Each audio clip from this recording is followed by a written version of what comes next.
You are watching Rahinijar TV with Ilama Sayyid Abdul Basit Bukhari. ایک سوال یہ بھی ہے کہ صرف طلاق کا جو حق ہوتا ہے اس کا اختیار یہ مرد کے پاس ہوتا ہے، عورت کے پاس اس کا اختیار نہیں ہے۔ یہ مرد کے پاس کیوں ہے؟ ذرا اس کی وجہ دیکھیں آپ۔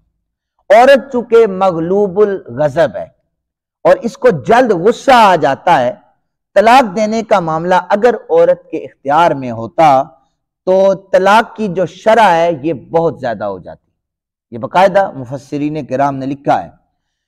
اور پھر عام طور پر یہ بھی آپ دیکھیں کہ مرد طلاق کیوں دیتا ہے؟ عورت کی ضد کی وجہ سے، عورت کی ہٹ درمی کی وجہ سے۔ اگر یہی اختیار عورت کے پاس ہوتا تو وہ دن میں کتنی دفعہ طلاقیں دے دیتی مرد کو۔ تو اس لیے یہ اختیار اسلام نے دیا ہی نہیں ہے، یہ اختیار صرف اور صرف مرد کے پاس ہے، کیونکہ اللہ نے مرد کو عقل اور شعور عطا کیا ہے، وہ اپنے غصے پر کنٹرول رکھ سکتا ہے، وہ اپنے غصے پر قابو رکھ سکتا ہے۔ دوسری وجہ یہ ہے کہ عورت کی قوت فیصلہ کمزور ہوتی ہے قرآن کے نزدیک، احادیث کے نزدیک، اور خصوصاً حیض کے جو ایام گزر رہے ہوتے ہیں، 5 دن 7 دن 10 دن سے پہلے، ان ایام میں عورت جو ہے ذہنی اضطرابی کیفیت اس کی زیادہ تیز ہو جاتی ہے اور وہ اس کا مزاج میں جو ہے وہ چڑچڑا پن ہو جاتا ہے۔ تو اس لیے وہ اگر اس کو طلاق کا اختیار دیا جاتا تو وہ ان ایام میں بھی اس کو زیادہ طلاق کو استعمال کرتی اور وہ اپنے خاوند کو طلاق دے دیتی۔ اس لیے بھی یہ حق اسلام نے اسے نہیں دیا۔